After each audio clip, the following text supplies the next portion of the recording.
I did not know I ever wanted to be a teacher. I went to college and majored in nothing to do with education. And shortly after I graduated from undergrad, I moved to South Florida where I started working in retail. It was a random fluke that I got an email about a recruitment teacher fair in Broward County. So I showed up and I got hired and have been teaching ever since. I had no idea what it was I wanted to do. So I did not ever consider really any career. In fact, I was a junior in college and the university emailed me and said that I needed to declare a major as soon as possible, especially if I planned on graduating in 4 years. I remember toying around with the idea of doing journalism and working in music.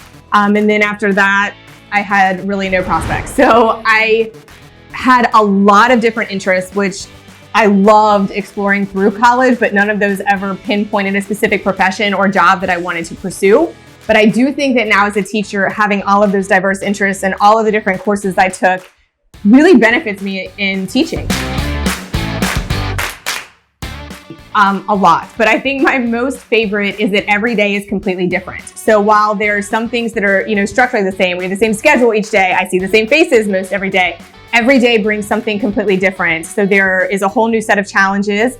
I love the opportunity to be creative. I love that I have to think on my feet. I love that I have to know people in order to do my job or to do it well. So I love the diversity of every single day in this job.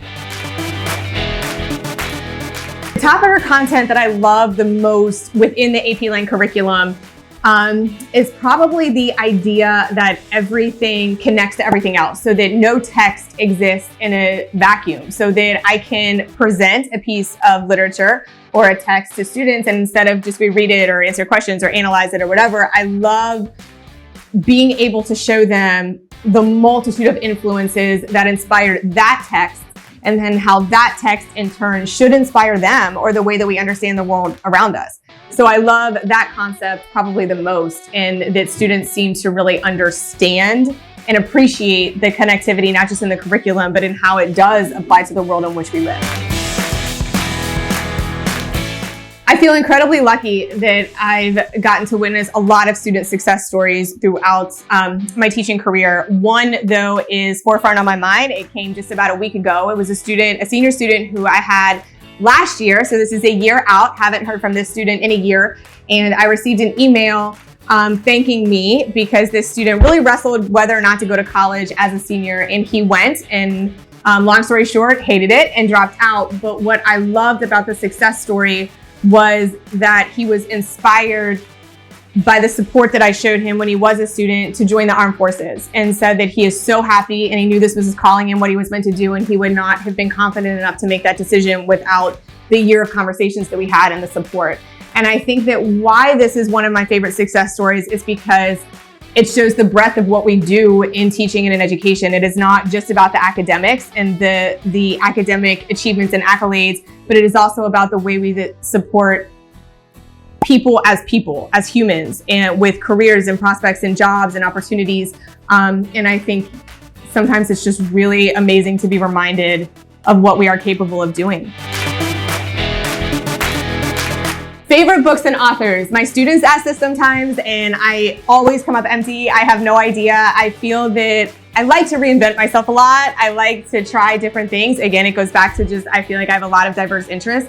So I have no idea. I never know how to answer that question. I have not recently, but in the past several months, I loved Beartown. That was one that I've read that I really enjoyed. I loved, okay, that's all I can think of off the top of my head. Oh, I just read Seven Husbands of Evelyn Hugo. I really enjoyed that. If I'm reading for pleasure or leisure, I definitely like things that are engaging and keep me from beginning to end. I like the complexity. I like the high interest. Versus things I like to teach. I like to teach for different reasons, but I still completely come up short when I have to think of a favorite author or book. Still working on that. Coffee. Sunset. Beach.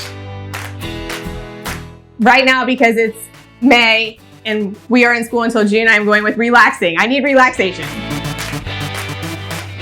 Tie for city and country. Fiction. Dogs for sure. For a book, I would definitely want paperback. I really like how hard book looks displayed on a shelf, but they're too hard to transport and carry around.